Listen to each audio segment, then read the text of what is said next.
ಕರ್ನಾಟಕ ರಾಜಕೀಯದಲ್ಲಿ ಮುಖ್ಯಮಂತ್ರಿ ಬದಲಾವಣೆಯ ಕುರಿತ ಚರ್ಚೆಗಳು ತೀವ್ರಗೊಂಡಿರುವ ಮಧ್ಯೆ ಕಾಂಗ್ರೆಸ್ ಒಳಗಿನ ಅಧಿಕಾರ ಹೋರಾಟಕ್ಕೆ ತಾತ್ಕಾಲಿಕ ಬ್ರೇಕ್ ಬಿದ್ದಂತೆ ಕಾಣ್ತಿದೆ.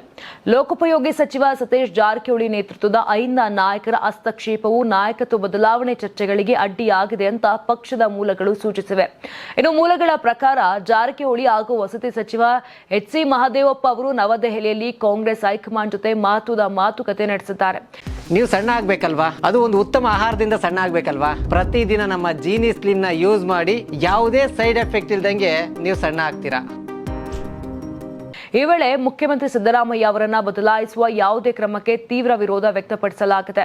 ಈ ಹಂತದಲ್ಲಿ ನಾಯಕತ್ವ ಬದಲಾವಣೆ ಸರ್ಕಾರದ ಸ್ಥಿರತೆ ಮತ್ತು ಪಕ್ಷದ ಭವಿಷ್ಯದ ಮೇಲೆ ಪ್ರತಿಕೂಲ ಪರಿಣಾಮ ಬೀರುತ್ತದೆ ಅಂತ ನಾಯಕರು ಎಚ್ಚರಿಕೆ ನೀಡಿದ್ದಾರೆ ಅಂತ ಹೇಳಲಾಗ್ತಿದೆ. ಇದರ ಜೊತೆಗೆ ಅಹಿಂದ ಸಮುದಾಯ ಕಾಂಗ್ರೆಸ್ನ ಚುನಾವಣಾ ಯಶಸ್ಸಿಗೆ ಪ್ರಮುಖ ಆಧಾರವಾಗಿದ್ದು, ನಾಯಕತ್ವ ಬದಲಾವಣೆ ಅನಿವಾರ್ಯವಾದರೆ ಸಿಎಂ ಸ್ಥಾನ ಅದೇ ಸಮುದಾಯದಲ್ಲೇ ಉಳಿಯಬೇಕು ಎಂಬ ಸಂದೇಶವು ಹೈಕಮಾಂಡ್ಗೆ ರವಾನಿಸಲಾಗಿದೆ.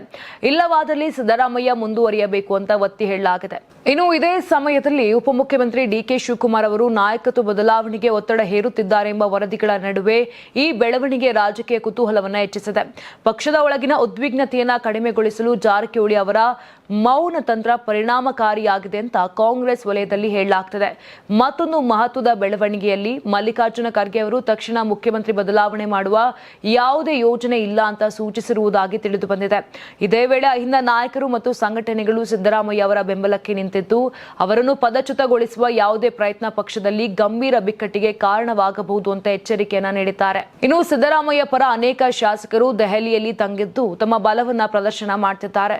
ನಾಯಕತ್ವ ಬದಲಾವಣೆ ವಿಚಾರದಲ್ಲಿ ಒತ್ತಡ ತರುವ ಹಾಗೂ ಸಾಧ್ಯವಾದರೆ ಸಂಪುಟ ಪುನರಚನೆಗೆ ಪ್ರಭಾವ ಬೀರುವ ಉದ್ದೇಶದಿಂದ ಈ ಚಟುವಟಿಕೆ ನಡೆಯುತ್ತಿದೆ ಅಂತ ಹೇಳಲಾಗ್ತಿದೆ.